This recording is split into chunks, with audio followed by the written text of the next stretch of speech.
My roommate had gone up to the foothills to spend Christmas with his family and was there for about 3 days. On the 27th, around midnight, he asked if I could come get him because he didn't want to stay another night. I don't mind. We've been best friends for 4 years, so I'm used to driving him to the city. Now a little backstory. I live in a small rural area, and there are only 2 ways to get from our town to the next city, both of which take about an hour-and-a-half round trip. One road is the main highway but doesn't lead to the foothills, so it would take me 2 hours to reach him that way. The other road is a back road that leads straight to the foothills, so naturally I took that road. Now this road is surrounded by nothing but desert for about 20 miles, with the occasional housing development, so it's very dark at that time of night. It's also very secluded and less taken. The only reason you take it is to go to the foothills, the college, or are leaving the county. There are about 4 cars total going that way while I'm driving, and they all pass me within minutes. So the speed limit is about 65 miles per hour, and I'm going 55. Something's wrong with my car where it shakes if I go above 60. After a while, it's just me, driving. About 15 minutes into the drive, I see a car coming up behind me, and I pay no mind to it because I figure it'll just pass me like the other cars do. It comes up right behind me, and is right up in my back. I'm more confused than I am scared because why is this person right behind me when I'm only driving 55 in the slow lane? I don't go faster and I don't move, which I guess egged them on because they kept turning their brights on and off and start swerving behind me. Now I'm thoroughly freaked out and keep hoping they'll either leave me alone or another car will drive by. Neither of those happen. They do this all the way to the foothills, I think. Okay, so they're either going to keep following me or turn somewhere. They keep following me. I'm nearing the exit where my friend is, so I'm afraid they are going to see where my friend's family lives and hurt them. So I call my friend and tell him to meet me at the convenience store because I want to get something to drink. Not telling him someone was following me. I get to the store and watch the car pass by, and finally calm down thinking it was just some asshole messing with me. I meet up with my friend and we get some drinks and a snack and leave. For about half an hour, it's fine. It's just us talking about what we did during the holidays, joking around and stuff. I had completely forgotten about the car, until it started happening again. Now, the reason I didn't tell my roommate to begin with is because he has kind of a temper. So instead of being scared, he's pissed. Not only at the car, but at me for not telling him before. He's screaming for me to stop the car so he can deal with this asshole. And I'm refusing out of fear. Thing is, my roommate is a 5'10" tall bodybuilder, so he's a pretty intimidating guy, while I, on the other hand, am 5'6" and disabled, and the only thing going for me is that I carry a hatchet everywhere I go. So he's used to scaring people off. I tell him no, that we're going to the police station in our town, and he calms down a bit. As we get to the station, the car disappears again, and we sit there for about 15 minutes seeing if it circles back. Now, in hindsight, what we did was kind of stupid because we didn't go to the station and ask for help and just went home without thinking they might be waiting for us to leave. We were constantly looking behind our shoulders while we were driving, making sure no one was following us, and when we got home, we thought they were gone. Now this is the part that scared the hell out of me. We had been home for hours. My roommate was already passed out in his room, and I was the only one awake.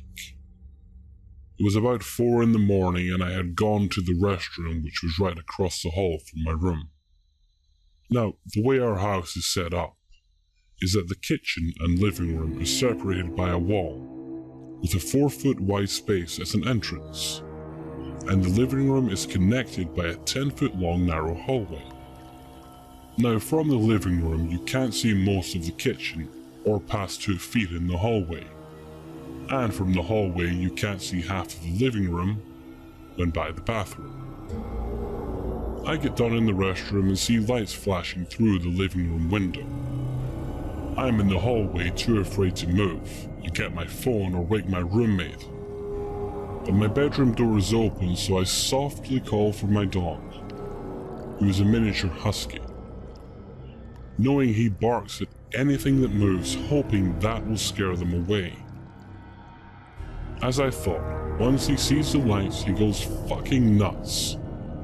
But he's short, so he can't reach the window. So he's in the middle of the coffee table barking. I see the lights turn off and wait for about 5 minutes before he starts barking in the kitchen. My roommate is now awake and asking me what the fuck my dog is barking at. I tell him, and he goes back into his room to get his boxer on her leash and tells me to get my hatchet and phone. As I'm getting my stuff, I hear a thud against the back door and then another. They're trying to kick in the door. I dial 911 and explain the situation, and they said they'll be there in 10 minutes. I get back to my roommate and we head to the kitchen where he opens the back door, and in stumble 2 guys about my height dressed all in black. They look up at us and start freaking out because they've got 2 guys with 2 fairly large dogs, one who looks like he injects steroids, and the other with a hatchet. One guy is screaming, "This isn't her house! How did you fuck this up?" And the other one bawling his eyes out. Apparently, they were going to break into one of the guy's ex-girlfriend's house, who happened to be my next-door neighbor, and kidnap her. The one guy got the houses wrong and mistook me as the guy's ex because I had my hood up, and they couldn't see my face. And I have the same build as her. The cops arrived shortly afterwards and took them. It was freaky, and I hope it never happens again because I don't know what I would have done if they were really after us. Many apologies for the length of this story. There is a lot of backstory, and it was an ongoing issue for many years. When I was around 14, my family home got broken into. My mother was never able to get over the terror and disgust she felt over strangers violating our personal space. So we moved to a newer home a few blocks away. Our new home was big and safe, and it had a security system. The only feature of this security system that we ever used was the electronic door lock, which came equipped with a passcode. My parents are of an age where it is more important for a password to be memorable than it is for it to be secretive and secure. So they set the code to be the last 4 digits of our home phone number. Now this was back in 2004, so phone books were commonplace, and literally anyone who had access to phone listings could have matched up our phone number to our address. The first 8 years or so of living in that house were fine. We never gave our passcode out to anyone. But now that the danger was out of our minds, we also never thought to change it. In 2012, my family bought a cabin and subsequently spent many summer weekends, weeks, and sometimes months up there, with my dad coming back into the city for work. Being a 22-year-old girl with a healthy social life, I rarely joined them on their cabin trips away, instead opting to throw small parties with close friends. I should note here that None of the parties I held ever resulted in strangers arriving in my home. And they were all with close friends who I trusted not to make a mess of the place while my family was away. Every time my family was away and I was in the house alone, I felt extremely tense and freaked out. I often coerced friends and boyfriends into staying over, but even the days spent alone would get to me. The problem was the noises I would hear, often sounding like someone was still home, walking around upstairs and running the water in the sink. Sometimes I would open the door, and later find it closed. My cat was constantly on edge, which I chalked up to my whole family being gone, and the silence making her nervous. One specific incident occurred late one night in 2013. I had actually moved out by this point, but often returned to pet sit while my family was away. Both of our family dogs were home, and my cat had been sick a few times that evening, so I decided the best course of action would be to stay overnight and keep an eye on her. I went downstairs to my former bedroom, and after an hour or so of playing on my phone and tossing and turning, I fell asleep. I hadn't been asleep for long when I was jolted awake by the sound of my dogs barking from upstairs. They are easy barkers, and my first instinct was to feel frustrated with them for interrupting my sleep. Suddenly, I heard what sounded like footprints thudding up the basement stairs, and I paused. I didn't hear another sound, so I left my bedroom to investigate. I got to the top of the stairs and noticed that the front door was wide open, and there were small bits of dirt and mud on the floor, as though someone had walked in with dirty shoes. After this incident, I absolutely refused to stay at my parents' place overnight. My friends and family chalked it up to a prank, and my brothers both claimed ignorance. My mother in particular went so far as to tell me that it was probably just my overactive imagination, and that I had not closed the door properly or something. Things quieted down as I spent less and less time alone at my parents' place. In fact, everything was fine until the spring of 2015. My family went out of town for a weekend and took all their pets with them. I was still in the city Friday night. I left on Saturday to head out on a small road trip. On Sunday, I received a frantic text message from my mom asking me if I stopped by the house at all before I had left. I said no, and she told me that when they had arrived home, every single light in the house was on. She said the living room appeared lived in, with a dirty dish and a half-empty water glass on the coffee table. She said that the basement door was wide open, as was the door to my old bedroom, and that the bed appeared to be messy and unmade, which was odd considering it was a guest room that rarely anyone ever used anymore. It is worth noting here that my mother is a bit of a clean freak. I would never leave a dirty dish out before leaving for the weekend, or neglect to turn the lights off. She also would never have let a bed go for more than a few hours unmade. In fact, this incident terrified her so much that she finally took my initial advice and changed the password for the front door to something more obscure. Everything was back to normal for a while. I even watched the house while my family was gone a few times that summer. Then, one weekend came up during which my family was at the lake and I was unable to check on the house due to a hectic work and social weekend. We asked a trusted neighbor to keep an eye on the place and let us know if he caught any suspicious activity. A couple of days later, he approached my parents to tell us that while we were gone, there had been no suspicious activity.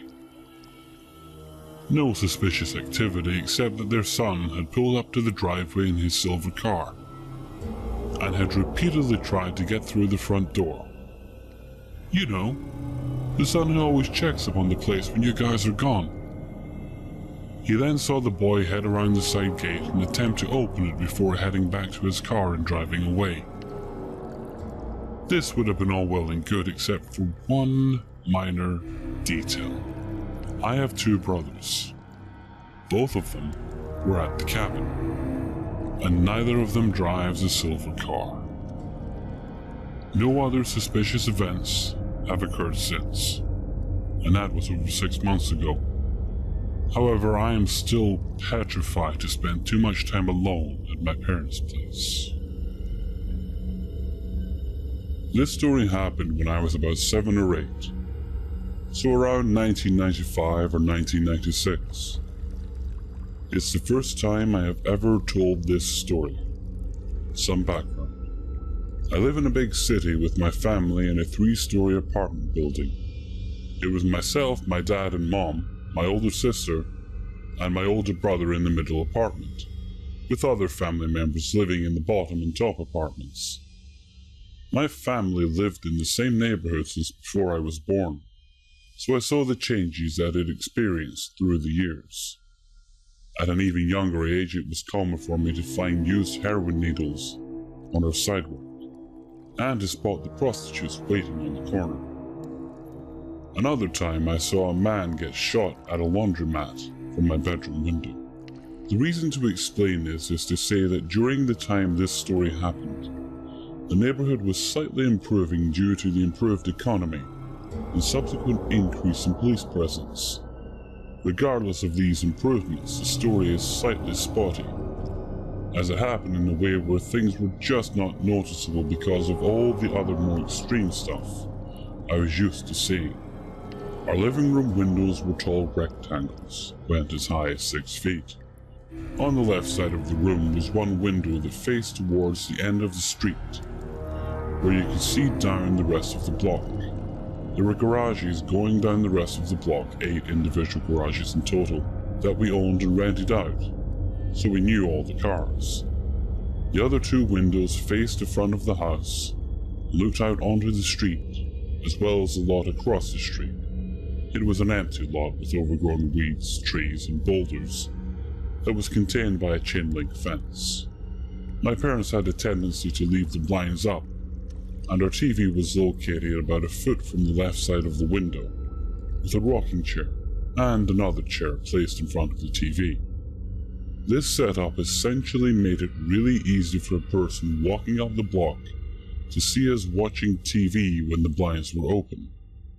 One night, me and my sister were watching TV when I noticed a white 2-door sedan parked about 10 yards from our house. At first I did not pay much mind to it, but it was weird because the car was blocking one of our garages. Odd, but people are stupid. So I went back to blindly watching TV. 2 hours pass, and I decided to look out the window again. It was still there. At this point, I told my sister that this car was parked in front of our garages, and they sure as hell didn't belong there. She looks over and says, "Yeah, I've been noticing that car parking there at night a couple of times now." I did not ask how many times she saw this car, but I decided it was better to close the blinds.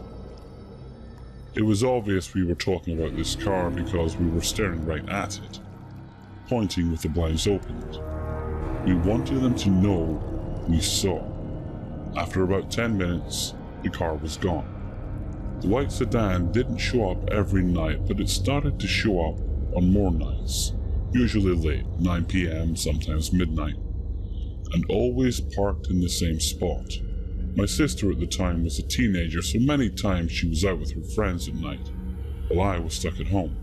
I started to get that feeling of someone watching me, and noticed the car showing up on multiple occasions. Or maybe the person in the car started to look for me. I'm not sure, but more and more I found myself up late, alone in the living room, only to look up and seeing that white sedan parked. Even though this happened on a consistent basis, I still questioned myself. Maybe I'm just being paranoid. Maybe the person sleeps in the car. Because of these questions, I did not tell my mom. Dad worked nights, so there wasn't much point in telling him. I demanded that she close the blinds even, but she usually kept them open anyways. The weather started to get warmer as it entered into summer, so keeping the blinds fully closed would make the room really hot. I thought that maybe if the blinds were opened about 5 inches, it would be enough to let air in, but not open enough to allow this person to see inside. The white sedan started to park closer, probably in an attempt to see through the 5 inches that the blinds allowed. But then, it stopped coming for a few nights. I thought that the closed blinds had worked. One late night I was watching music videos on Channel 25, since we didn't have cable, with my brother who was going in and out of his room. That feeling of being watched hit me as if a spear was thrown through me. I looked over and there it was, the white sedan. Most people would probably feel scared at this point, but I started to get mad. Why won't this person just stop? They must have known that we noticed them. Why are they even doing this? I told my brother who tried to see if there was a license plate but couldn't. I decided to grab the binoculars to look for a license plate number, but there was no plate. Then I looked to see what brand the car was, but there was no logo where the emblem would normally be. In fact, it looked like it was ripped off the front, and it was too dark to see any leftover outline. I tried to see if I could get a look at his face, but only his chin had light on it, and it was tilted up, staring at me. This just made me more angry. I began to be determined to make this person as uncomfortable as they had made me. I grabbed the house phone, went back to the window, stared at the car with the binoculars, and put the phone up to my ear. I pretended to call the police, and in hindsight, I honestly have no idea why I didn't just call the police. I was young, never really thought about calling 911 and whatnot, so I guess I just did not know how to actually do it. It seemed to work though, as the white sedan drove off almost immediately. For about 2 weeks, there was no sign of the car. Again, I thought perhaps that was it. As a kid, and hell, who am I kidding, I still do this, I would always take care of stray cats and bring them into the vestibule of our house, so they could sleep inside for the night. While my parents would always be annoyed that stray cats would find me, they allowed a happy medium, where the cat had a place to go for food, shelter, and bad weather, but the cat would not enter our apartment or interfere with our cat, Princess. At this time, I was taking care of a white and black long-haired cat that did typical cat stuff. And one night, I heard it meowing to come in, so I opened the front door and let it in to eat. I was about to go back upstairs to our apartment and let it stay in for the night since it was already after 9 p.m. But, like a cat, it now wanted to go outside and wouldn't stop crying. I let the cat out. It walked down one step and started to clean itself as I leaned against the doorframe in annoyance, because I knew it would want to come back in again. Ignoring my surroundings, I hear a car pull up in front of me. I look up and there it is. That white sedan stopped in the middle of the street. All the alarm bells were now going off as panic sinks in and I step back. Finally, I see this person as a man. He was wearing a white t-shirt, he had short, dark hair, but I couldn't see his face. It was like the perfect setup for a horror scene. He was looking right at me with the light from the streetlight seeping in his car, but his face was completely shadowed. I was about to close the door when I remembered the cat was outside. He had walked a couple of steps further from the door to continue grooming. I wanted to escape, but I was afraid he would hurt the cat. And if I can help an animal being hurt, I do. There was always someone walking down our block since we lived by a train station. So I worked up my nerve and quickly went to pick up the cat, while keeping an eye on the car. I almost threw the cat into the hallway when the bats by the door caught my eye. My family always kept 2 old bats by the door. A long one made out of solid hickory, and a metal one. It might seem stupid, but for some reason, I felt like I couldn't run, and if I closed the door to safety, he would keep coming back. I grabbed the metal bat behind the door so he couldn't see it, and stood there staring back at him, making sure to give him my most angry look. It felt like an hour, but was probably more like 5 minutes of us just staring at each other. My hand gripped the handle of the bat just in case he decided to get out of the car, and I thought about the possibility that he might have a gun, but I stood my ground. After some time he drove away. I watched him disappear around the bend and noticed no one was walking up or down the block. It was completely quiet, and had been that way this whole time. I closed the door and ran upstairs to our apartment. At this point I told my mom what happened, about the car making several appearances. All she said was, "Well, don't go outside." I felt completely defeated that my mom would be so dismissive of a possible stalker, but she might have thought it was an overactive imagination. That was the last time I ever saw the white sedan. I'm not sure why he stopped coming after that. Maybe he found other females to stalk or was caught doing something else. Or maybe our little stare-off made him realize I would not be an easy target. If I wasn't running to safety when I easily could have, who's to say I wouldn't fight if he tried to grab me? Maybe he enjoyed seeing terror on little girls' faces and wasn't getting that, so he lost interest. Now that I'm older, I do wish I had the presence of mind to actually call the police, to get adults more involved. Because while all he did was constantly watch me, it could have escalated given the chance. I have no idea if he planned on a physical or sexual attack, or a kidnapping. But I do know that he planned the nights to come to our block and stare through our window. He wanted to be seen and to watch us. That night was just the perfect chance for him to get even closer. Whatever his intentions, it ended up scaring me, and I think he wanted that.